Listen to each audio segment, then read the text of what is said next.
Bapak Ibu, Saudara sekalian, mari kita membaca satu bagian firman Tuhan yang ada dalam kitab Ibrani pasal 12 ayat 1 sampai dengan 3. Ibrani pasal 12 ayat 1 sampai dengan 3. Saya akan bacakan bagi kita semuanya. Demikian bunyi firman Tuhan. Karena kita mempunyai banyak saksi bagaikan awan yang mengelilingi kita, marilah kita menanggalkan semua beban dan dosa yang begitu merintangi kita, dan berlomba dengan tekun dalam perlombaan yang diwajibkan bagi kita. Marilah kita melakukannya dengan mata yang tertuju kepada Yesus, yang memimpin kita dalam iman, dan yang membawa iman kita itu kepada kesempurnaan, yang dengan mengabaikan kehinaan, tekun memikul salib, ganti sukacita yang disediakan bagi Dia yang sekarang duduk di sebelah kanan tahta Allah.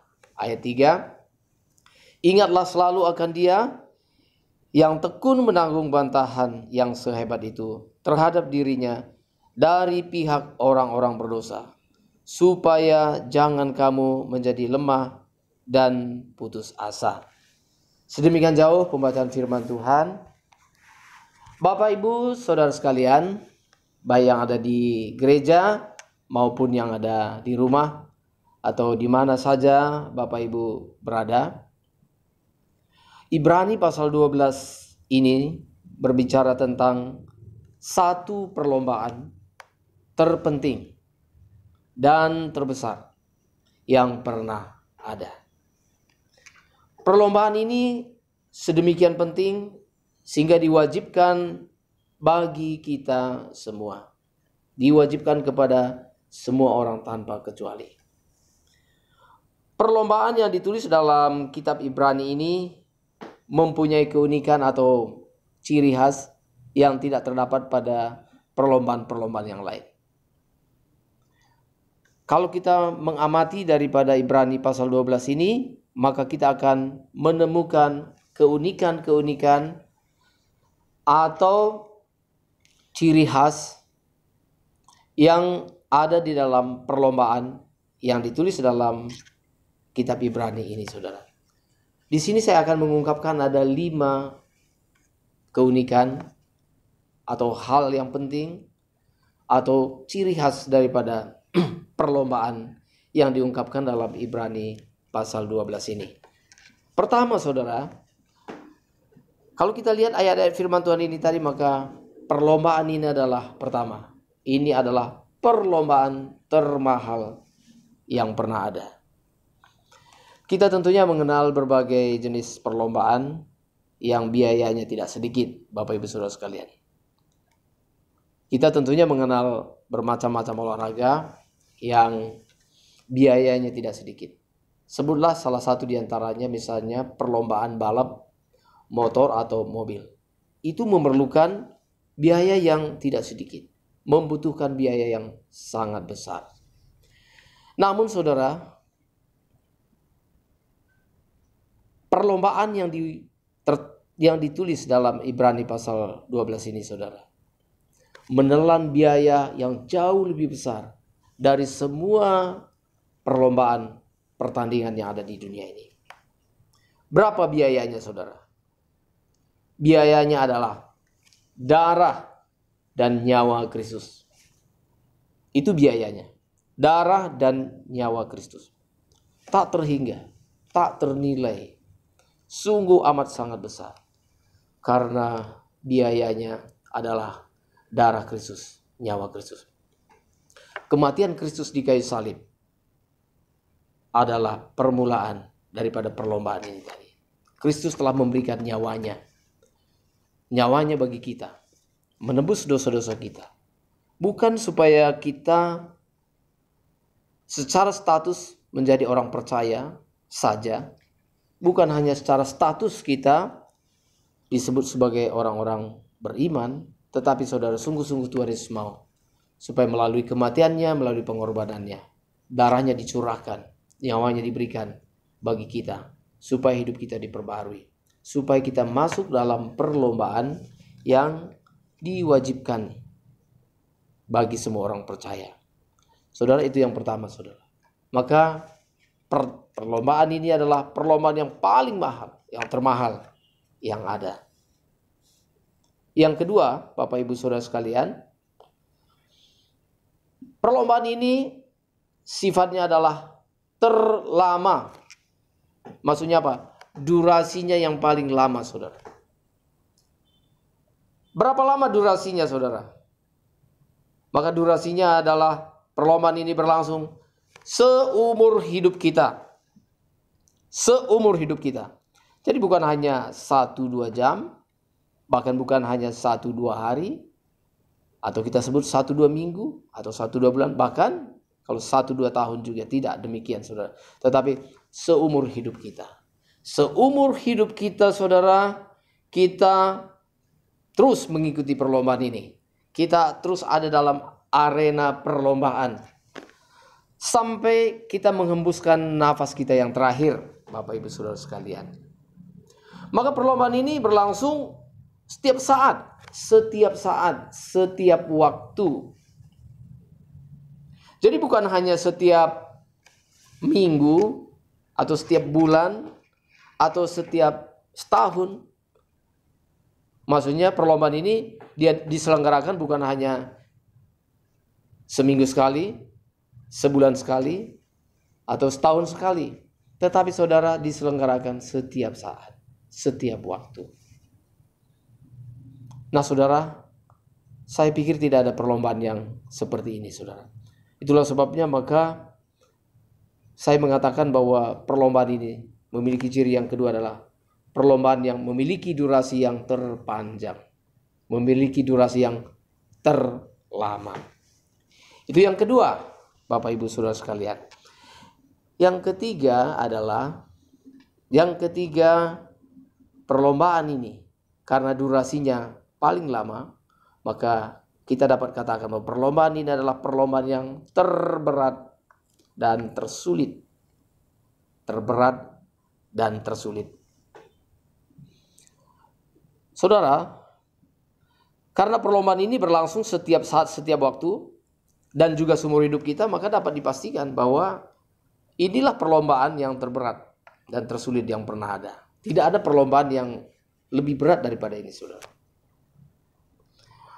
Karena itu, saudara, karena ini adalah perlombaan yang paling berat dan juga tersulit, maka mustahil kita dapat melakukannya dengan kekuatan kita sendiri, saudara. Yang membuat perlombaan ini sulit adalah pertama, waktunya yang berlangsung setiap saat dan berlangsung seumur hidup kita. Dan yang kedua, saudara, yang membuat perlombaan ini tadi menjadi sulit atau juga menjadi berat, yaitu konten atau isi daripada perlombaan itu sendiri. Pertama, saudara, sebelum kita memasuki perlombaan itu, maka ada juga yang harus kita lakukan yang juga tidak mudah, saudara. Dua hal tadi yang dikatakan oleh kitab suci. Kalau kita lihat tadi dalam Ibrani pasal 12, maka ada dua hal yang harus kita tanggalkan, saudara, dan ini bukanlah pekerjaan yang mudah. Apakah dua hal yang harus ditanggalkan itu, saudaraku yang dikasihi oleh Tuhan? Dalam Ibrani pasal 12 ayat 1 tadi, yaitu marilah kita menanggalkan 1, semua beban. 2, dan dosa. Saudara, ini yang harus kita tanggalkan. Kita harus menanggalkan beban dan menanggalkan dosa. Maksudnya apa beban? Dosa maksudnya apa? Kalau dosa kita mengetahui, tapi beban yang dimaksud di sini apa? Bapak Ibu Saudaraku yang dikasihi oleh Tuhan. Beban yang dimaksud di sini adalah beban. Adapun beban yang dimaksud di sini adalah percintaan dan perhatian kita kepada dunia ini atau kepada perkara-perkara jasmani kita yang berlebihan, yang pada akhirnya dapat menyeret kita atau membuat hidup kita itu menjadi berat. Sekali lagi, saudara, beban yang dimaksud di sini adalah kecintaan kita atau perhatian kita yang berlebihan kepada jasmani kita atau kepada perkara-perkara jasmani di dunia ini, saudara. Kepada perkara-perkara materi, hal itu sungguh membuat kita jatuh cinta. Dan kecintaan kita kepada dunia ini, saudaraku, ini yang membuat hidup kita menjadi hidup yang berbeban berat. Maka karena kita mencintai dunia, maka dalam hati kita, maka timbul kekhawatiran, kecemasan, ketakutan, dan sebagainya. Bukankah semuanya itu akan menjadi satu beban bagi kita? Dan beban ini, saudara, ini yang harus kita tanggalkan. Sama seperti pelari, saudara. Maka khususnya dalam pelari maraton, saudara, maka semua pelari itu akan berupaya untuk menanggalkan semua yang dapat menjadi beban bagi mereka. Kita belum pernah melihat bahwa ada pelari yang sambil melakukan tugasnya memikul beban. Saudara, itu akan membuat dia tidak akan berhasil dalam perlombaan. Tapi setiap pelari akan berupaya menanggalkan semua beban yang ada dalam tubuh mereka. Mereka menanggalkan semua beban. Bahkan pakaian yang dipakai adalah pakaian yang seringan-ringannya, yang tidak akan menghambat, tidak akan menghalangi gerakan mereka, saudara. Nah, itu yang dimaksud dengan beban. Jadi, saudara,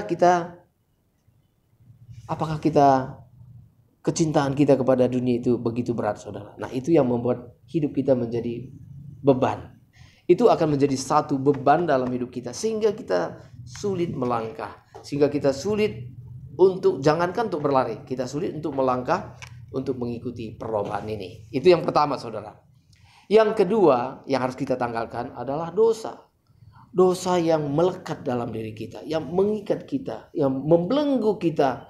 Maka dosa ini, saudara, dosa yang kita simpan, dosa yang kita tidak bereskan, dosa yang kita tidak mau selesaikan di hadapan Tuhan, maka itu juga akan menghambat perjalanan dan perlombaan kita dalam kita mengikut Tuhan, saudara. Karena itu dua hal ini harus benar-benar kita tanggalkan, saudara, yaitu beban yang begitu menindih kita. Yang kedua yaitu dosa-dosa yang mengikat kita. Jangan Anda biarkan dosa sekecil apapun yang menetap dalam hidup kita, saudara. Ingatlah hal ini, saudara, bahwa dosa sekecil apapun yang kita tidak bereskan di hadapan Tuhan, itu akan sangat mengganggu perlombaan kita. Dosa sekecil apapun yang kita tidak bereskan, maka itu akan menghambat perlombaan iman kita, saudara.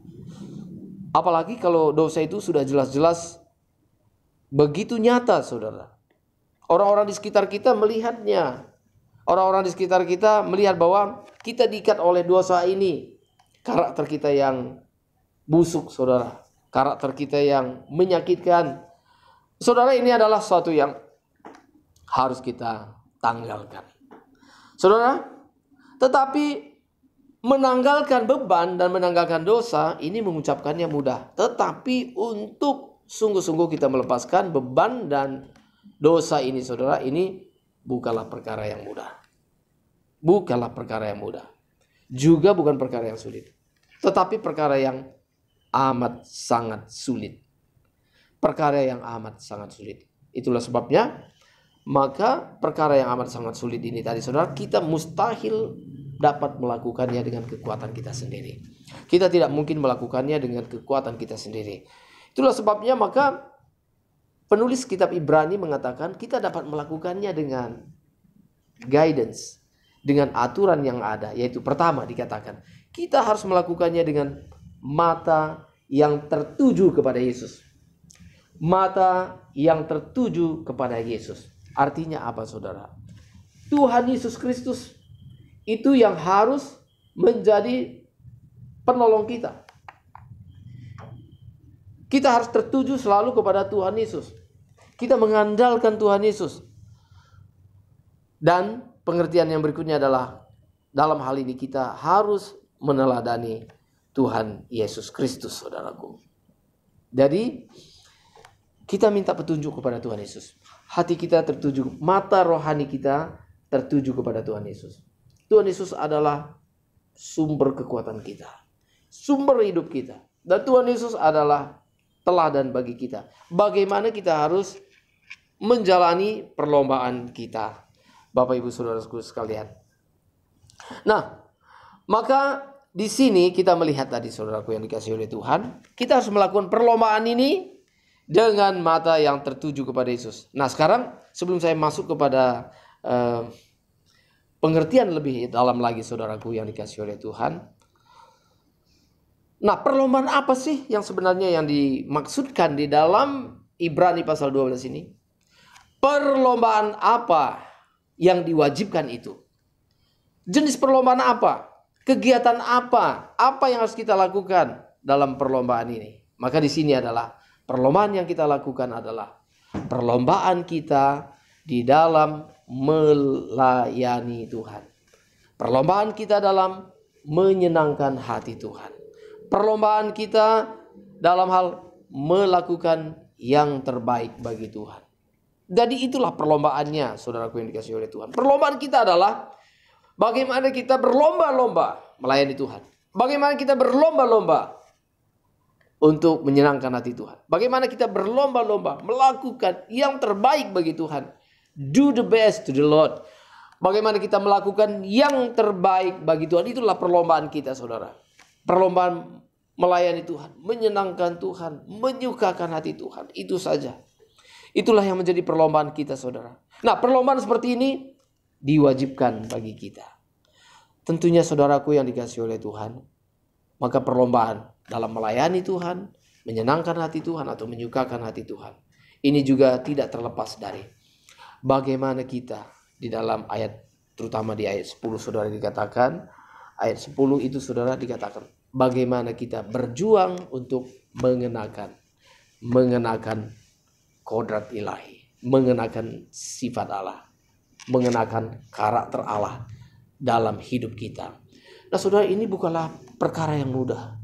Ini bukanlah perkara yang mudah, saudaraku yang dikasihi oleh Tuhan. Bukan perkara yang gampang, bukan perkara yang sepele. Banyak orang berpikir bahwa cari uang lebih gampang daripada berubah. Banyak orang berpikir bahwa sebenarnya cari uang itu lebih mudah. Banyak orang berpikir bahwa sebenarnya ikut perlombaan ini mudah. Ini kapan saja bisa kita lakukan. Melayani Tuhan mah gampang. Ikut Tuhan mah nggak terlalu sulit. Banyak orang berpikir bahwa lebih sulit mencari uang. Mencari uang itu rasanya sulit banget. Tetapi saudara, kalau kita merenungkan bagian ini, maka sebenarnya inilah yang tersulit, saudaraku yang dikasihi oleh Tuhan. Bagaimana hidup kita melayani Tuhan dengan benar. Bagaimana kita dapat menyenangkan hati Tuhan. Bagaimana kita dapat menyerahkan seluruh hidup kita menjadi satu kesukaan di hadapan Tuhan. Ini bukanlah perkara yang gampang. Ini perkara yang sulit. Bahkan saya mengatakan, ini lebih sulit daripada mencari harta benda, saudara. Mencari harta benda memang juga tidak mudah. Mencari uang juga memang tidak mudah. Tetapi bagaimana berkenan di hadapan Tuhan jauh lebih tidak mudah. Bagaimana menyukakan hati Tuhan, melayani Tuhan dengan benar, berlomba dalam hal ini jauh lebih sulit, saudaraku yang dikasihi oleh Tuhan. Jadi ini yang ketiga, bahwa perlombaan ini adalah terberat dan tersulit. Itulah sebabnya maka firman Tuhan mengatakan kita harus lakukan dengan mata yang tertuju kepada Yesus. Mengapa mata yang tertuju kepada Yesus? Firman Tuhan mengatakan, sebab Tuhanlah yang menjadi penolong kita. Ya. Maka dikatakan tertuju kepada Yesus sebab Tuhan Yesus, dialah yang memberikan iman kepada kita, memimpin kita dalam iman dan menyempurnakan iman kita. Ini saudara, tiga hal yang penting, yaitu Tuhan Yesus yang memberikan iman kepada kita. Dia memimpin kita dalam iman kita, memimpin kita dalam perlombaan itu, memimpin, menolong kita, menguatkan kita. Tuhan tidak pernah mengabaikan kita. Tuhan tidak pernah tidak mempedulikan kita. Tuhan mempedulikan kita. Dan Tuhan menyertai kita. Itulah sebabnya maka kita dapat masuk dalam arena perlombaan ini tadi, saudara. Dan sebelum kita memasuki arena perlombaan itu tadi, termasuk dalamnya, bagaimana kita menanggalkan beban.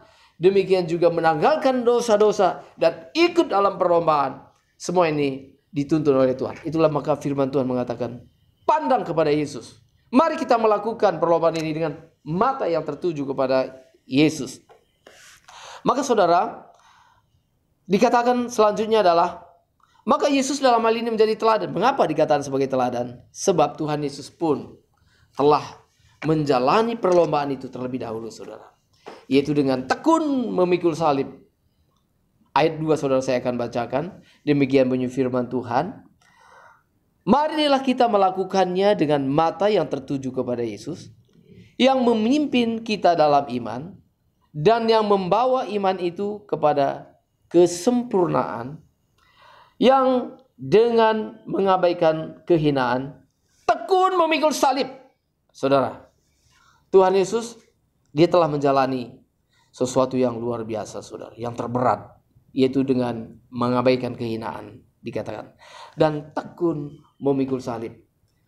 Mengapa Tuhan Yesus tekun memikul salib? Dikatakan di bagian yang sesudahnya, yaitu sebab Tuhan Yesus memikirkan sukacita yang ada di depannya, saudara.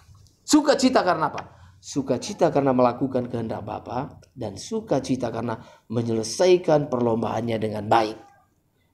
Dan penyelesaian tugas ini, penyelesaian perlombaan daripada Tuhan Yesus, membawa sukacita bagi Bapa di surga, dan juga sukacita bagi orang-orang yang telah ditebus dan diselamatkan oleh Tuhan Yesus. Itulah sebabnya ketika Tuhan Yesus memikul salibnya, saudara, dia menghinakan, dikatakan saudara, dia mengabaikan kehinaan, dia tekun memikul salib itu, saudara. Sebab yang ada dilihat oleh Tuhan Yesus di depan adalah sukacita.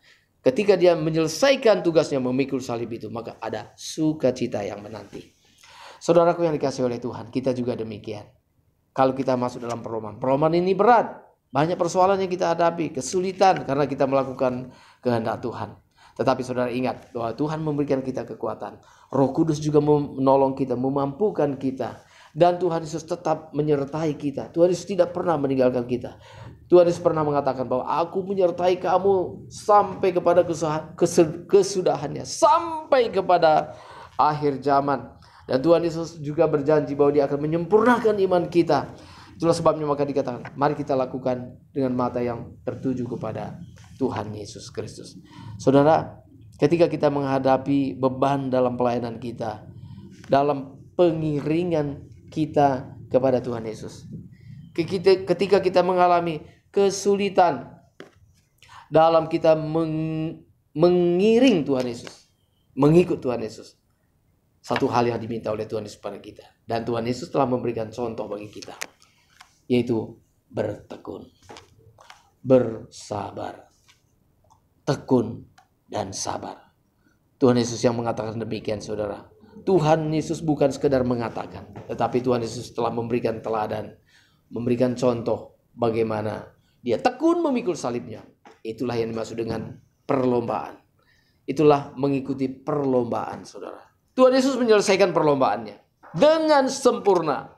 Dan Tuhan Yesus, saudara, dia juga merindukan, menginginkan supaya kita juga satu hari kelak juga dapat menyelesaikan tugas kita, menyelesaikan perlombaan kita, saudaraku yang dikasihi oleh Tuhan. Nah, saudara yang dikasihi oleh Tuhan, itulah sebabnya maka perlombaan ini, perlombaan yang terberat dan tersulit ini adalah satu perlombaan yang diwajibkan bagi kita semuanya. Tidak ada terkecuali, saudara, diwajibkan. Saudara, kalau satu perlombaan yang diwajibkan, kalau kita tidak ikuti, saudara, maka kita akan menanggung akibatnya. Kita akan mengalami kerugian yang sulit diungkapkan, saudara. Ini adalah perlombaan yang diwajibkan. Kalau diwajibkan itu berarti kita harus ikut. Kalau kita ikut, maka kita akan melihat berkat yang menantikan kita, saudara. Tetapi jikalau kita menolak untuk mengikuti perlombaan yang diwajibkan ini, maka saudara, penyesalanlah yang akan menjadi bagian kita. Penyesalan ini sedemikian besar sehingga kitab suci mengungkapkannya sebagai ratapan dan kertak gigi. Ratapan dan kertak gigi. Itulah penyesalan. Penyesalan yang paling dalam. Itulah cara Alkitab mengungkapkan penyesalan yang paling dalam, yaitu orang yang tidak bersedia mengikuti perlombaan, yaitu ratap dan kertak gigi. Saudara, sebelum hal buruk terjadi dalam hidup saudara, mari kita memikirkan Dan kita bersedia untuk melakukan. Kita bersedia untuk terjun, terlibat, masuk dalam arena perlombaan. Kita ikut mengikuti perlombaan ini. Sebab di depan kita ada Tuhan Yesus yang memimpin kita, yang menolong kita. Tuhan Yesus sebagai teladan bagi kita yang telah menyelesaikan perlombaannya. Maka Tuhan Yesus juga akan memimpin kita sama seperti Dia. Kita pun akan dapat menyelesaikan perlombaan kita jikalau kita menyerahkan segenap hidup kita kepada Tuhan Yesus. Haleluya. Saudara, yang keempat ciri atau keunikan daripada perlombaan yang ada dalam Ibrani pasal 12 ini, saudara, adalah perlombaan ini adalah satu-satunya perlombaan yang tidak perlu menjatuhkan orang lain. Entah itu pesaing kita atau kompetitor kita, saudara. Dalam perlombaan-perlombaan apapun juga, saudara. Biasanya, saudara, entah itu juga dalam bidang apapun juga, saudara, seringkali tidak terlepas daripada upaya-upaya menjatuhkan orang lain. Supaya kalau lawan-lawan itu atau para pesaing itu jatuh, maka dia lebih mudah untuk menang dalam arena perlombaan. Hal ini, saudara, kita temukan dalam berbagai bidang kehidupan. Misalnya dalam pemerintahan, ya kita melihat beberapa orang yang mungkin ingin naik sebagai pejabat, pimpinan dan sebagainya. Dan tidak jarang kita mendengar bahwa ada upaya-upaya untuk menjatuhkan orang lain. Bahkan, saudara, dalam lingkungan gereja juga hal menyedihkan juga terjadi. Bagaimana misalnya para rohaniwan mereka berupaya untuk menduduki satu kedudukan yang penting. Kalau mungkin di daerah saudara, bagaimana untuk menjadi pemimpin wilayah. Mungkin itu pemimpin gereja dalam satu kabupaten. Atau bagaimana dapat menjadi pemimpin atau orang penting di wilayah provinsi. Atau mungkin bagaimana dapat menjadi pengurus dalam sinode. Atau bahkan menjadi ketua sinode. Dan saudara, tidak jarang kita lihat bahwa peristiwa sikut menyikut menjatuhkan orang lain. Bahkan ini di gereja dapat terjadi seperti ini. Ini adalah perlombaan duniawi, saudara. Sekalipun ini terjadi di gereja, tapi ini adalah perlombaan duniawi. Perlombaan duniawi. Sedangkan perlombaan yang dimaksud di sini adalah perlombaan rohani. Dan bagaimana kita berkenan di hadapan Tuhan, kita tidak perlu menjatuhkan orang lain. Bagaimana kita dapat melayani Tuhan dengan maksimal, kita tidak perlu menjatuhkan orang lain. Kita berkompetisi. Kita berlomba dengan benar. Kita berkompetisi dengan sehat. Justru ketika kita berupaya untuk menjatuhkan orang lain, kita tidak mungkin dapat mengikuti perlombaan dengan baik. Kita tidak mungkin dapat menjadi pemenang kalau kita mengikut orang lain. Kalau kita menjatuhkan orang lain, kita tidak mungkin dapat menjadi pemenang. Justru perlombaan di sini, ini kita memikirkan bagaimana kita berkenan di hadapan Tuhan. Tapi kita bukan hanya memikirkan diri kita sendiri, tapi bagaimana juga kita mengajak orang lain untuk mengenal Tuhan, mengasihi Tuhan, melayani Tuhan, ikut Tuhan dengan sungguh-sungguh.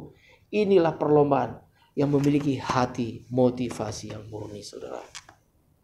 Saya sebagai hamba Tuhan, tentunya saya menginginkan bukan hanya jemaat, tapi saudara juga yang mendengarkan khotbah ini. Entah saudara jemaat saya atau bukan, saudaraku yang dikasihi oleh Tuhan.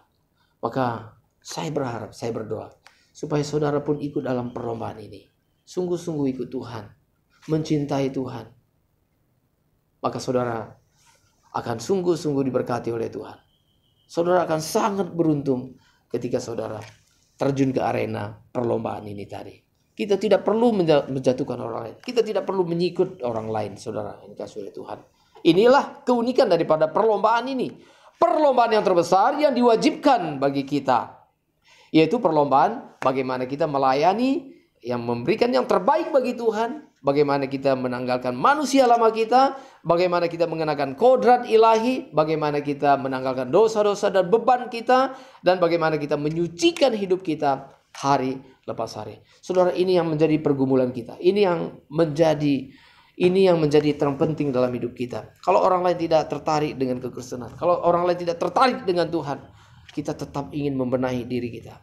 Kita terus menyucikan diri kita, membersihkan diri kita. Sekalipun kelihatannya orang lain tidak tertarik, tapi kita ingin terus bagaimana membersihkan diri kita, bagaimana lebih menyenangkan Tuhan, bagaimana supaya aku dapat lebih dipakai oleh Tuhan, bagaimana aku supaya dapat lebih menyenangkan Tuhan. Apalagi yang harus saya kerjakan, apalagi yang harus saya kerjakan bagi kemuliaan nama Tuhan. Nah saudara, dari sedikit pun kita tidak memiliki unsur-unsur untuk menjatuhkan orang lain. Saudara, sebenarnya orang yang ingin menjatuhkan orang lain, entah itu urusannya di gereja, sebenarnya orang ini saudara sedang bermasalah. Sebenarnya orang ini sedang keluar daripada arena perlombaan. Mungkin dia pengurus gereja, atau bahkan mungkin pendeta.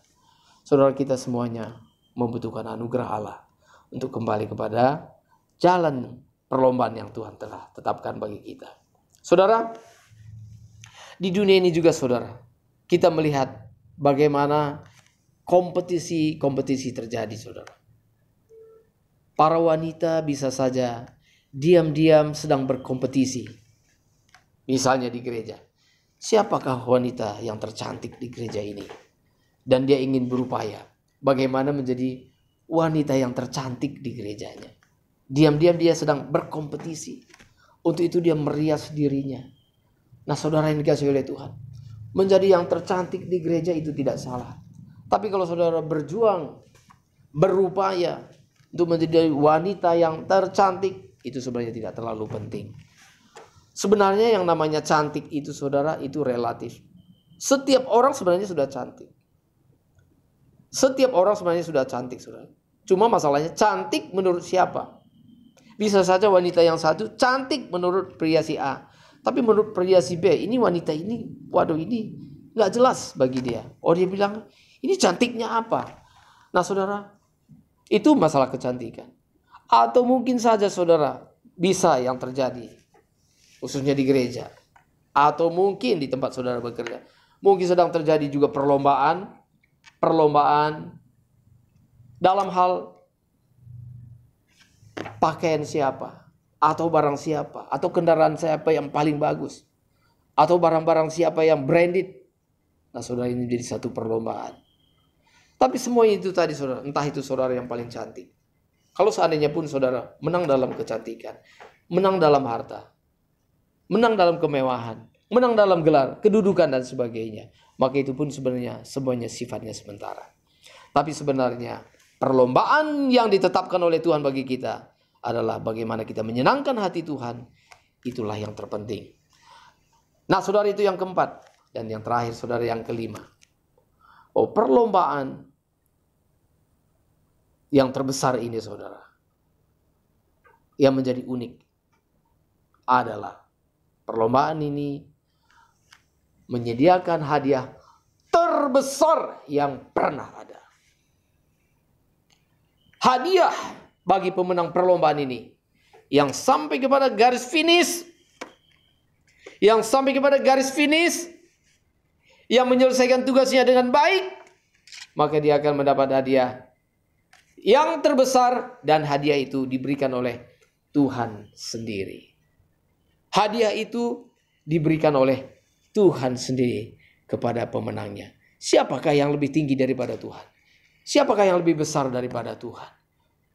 Saudara, kalau kita mendapat piala, trofi, kita mendapat hadiah dari gubernur, kita senang. Dari presiden apalagi kita lebih senang. Tetapi saudara, perlombaan ini hadiahnya itu adalah hadiah yang terbesar yang diberikan langsung oleh Tuhan Yesus sendiri. Pemilik kehidupan, pemilik perlombaan itu tadi saudara. Lalu hadiahnya apa saudara?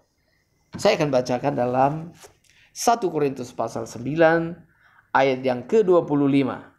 Dan saudara, saya sudah mau selesai di bagian yang terakhir ini dari 1 Korintus pasal 9 ayat 25. Saya akan bacakan bagi kita semuanya.